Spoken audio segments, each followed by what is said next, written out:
Usually when you're trying to get somewhere, you focus entirely on your destination. You plug the address into your GPS, you put your car in drive, and you move toward it. Right. It's just a straightforward linear process. Yeah. But imagine, just for a second, if your internal navigation system worked in reverse. Like, imagine if the primary way you arrived at any destination in life was actually determined by violently running away from the places you absolutely despise. Wow. So it's a navigation system built entirely on aversion. I mean, you aren't driving toward a goal at all. You're just fleeing what you hate. Exactly. And that reverse navigation is the exact premise we're unpacking today. Welcome to the Deep Dive. We are looking at a deeply provocative 2022 essay by an author named Suofeng. And it carries an incredibly blunt title, right? Oh yeah, it's called Hating the Wealthy Will Lead to Poverty. And the mission of this deep dive is to map out this author's highly specific philosophical framework. Right, which is basically a worldview arguing that your fundamental attitudes toward opposites, wealth, and your own consciousness literally dictate your physical reality. Yes, and to be absolutely clear right up front for you listening, this text dives headfirst into some really politically charged socioeconomic systems. Yeah, it heavily critiques capitalism, landlords, and it even directly compares real-world nations later on. Right, so we need to say we aren't taking sides here or endorsing the author's political viewpoints. We're just here to act as impartial tour guides through the internal logic the author presents. Because it is a fascinating architecture to explore, regardless of where you fall on the political spectrum. It really is.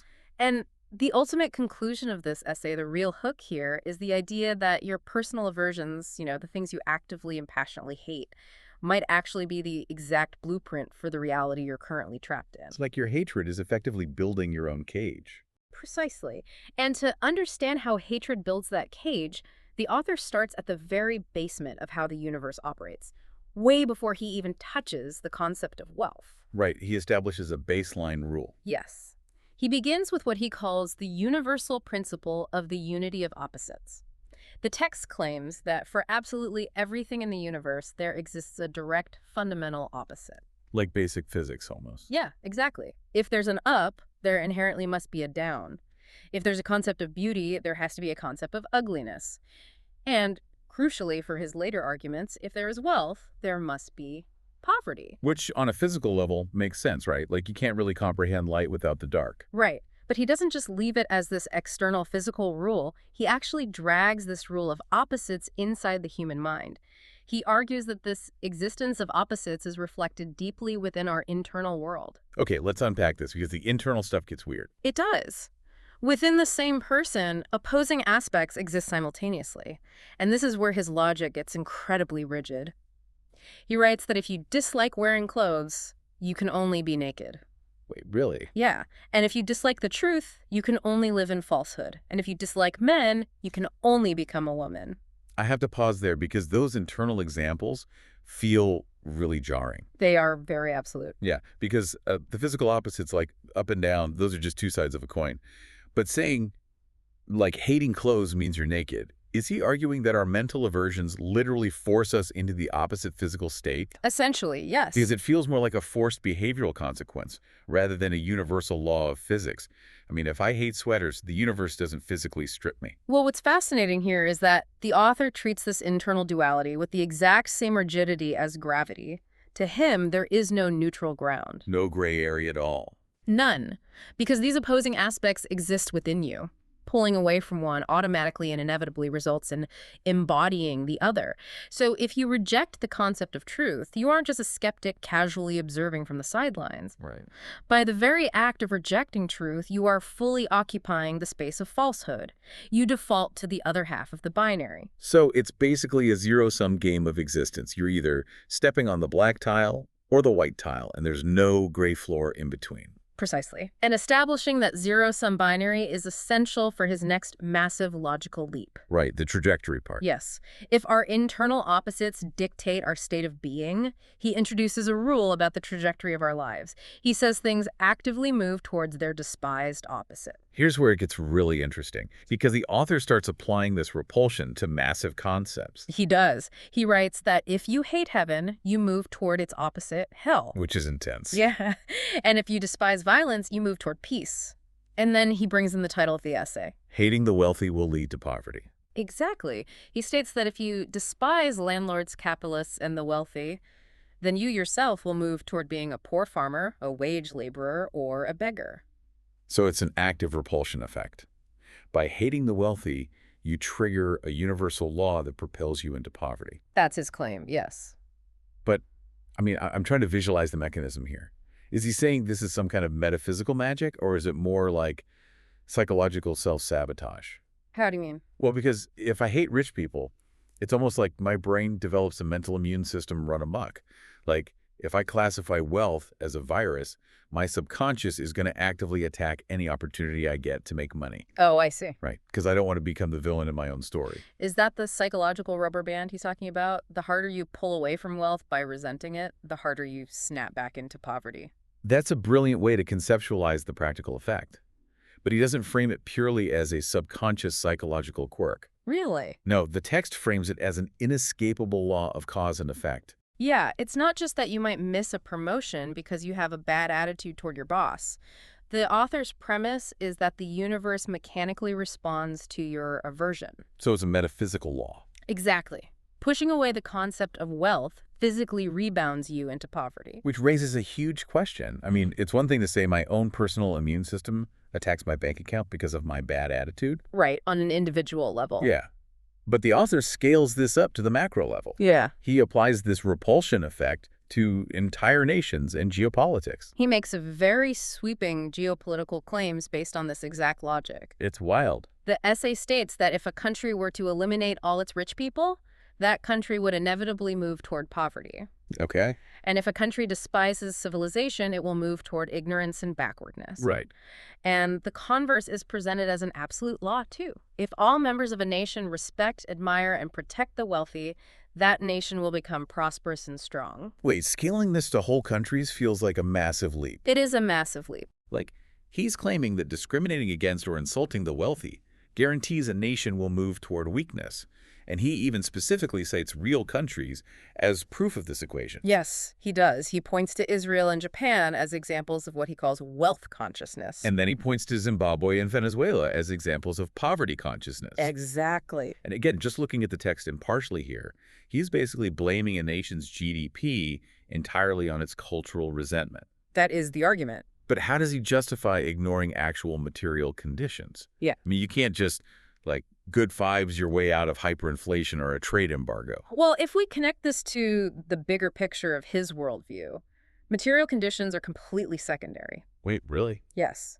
In the author's framework, economic policy like interest rates, trade agreements, natural resources, those are merely symptoms. Symptoms of the mindset. Exactly.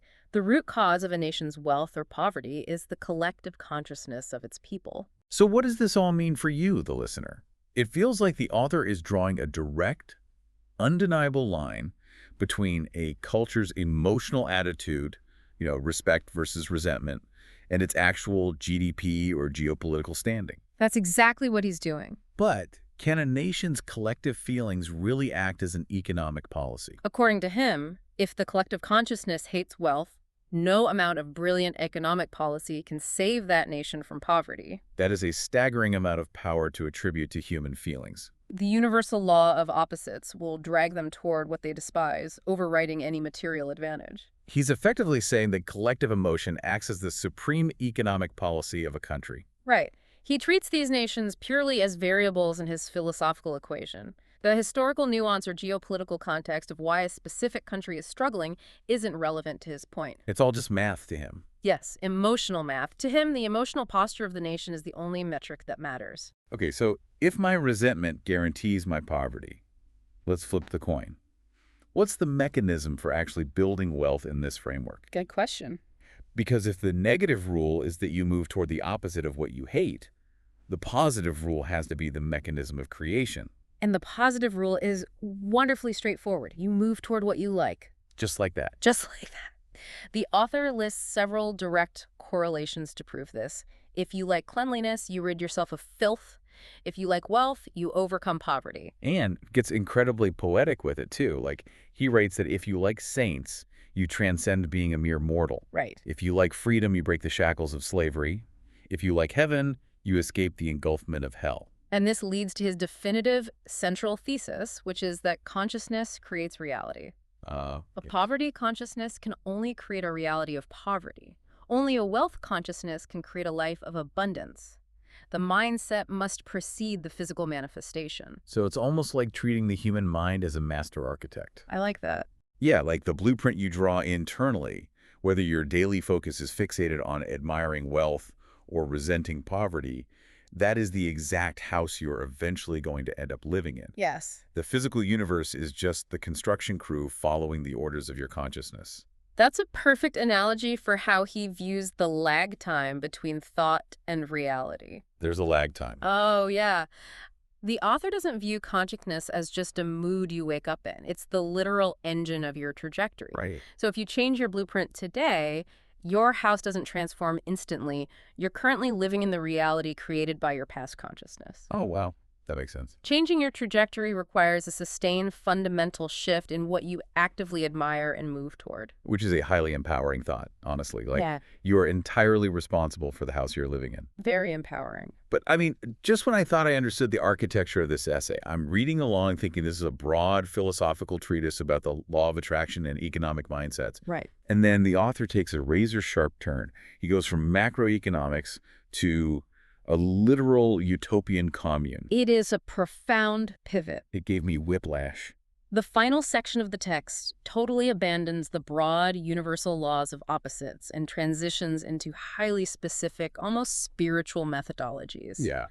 He argues that if consciousness is the ultimate architect, the blueprint everyone should logically strive for is what he calls heaven consciousness. And he doesn't just say, visualize world peace.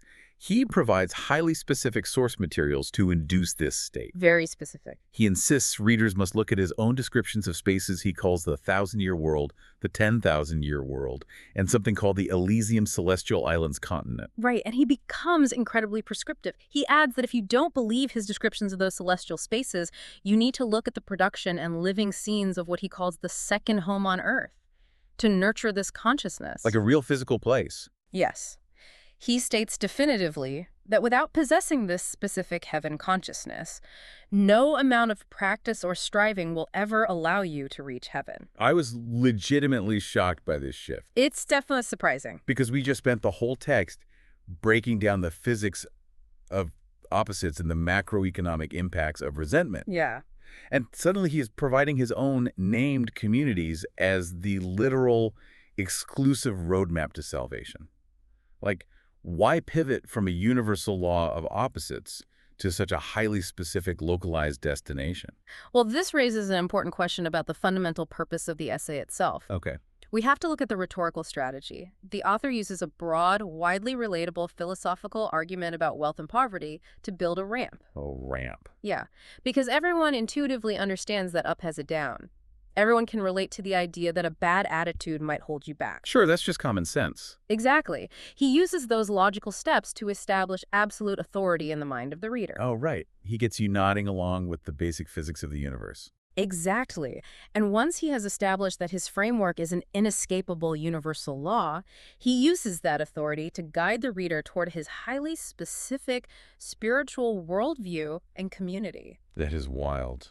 The macroeconomics and the wealth philosophy are essentially the bait to get you thinking about your ultimate spiritual trajectory.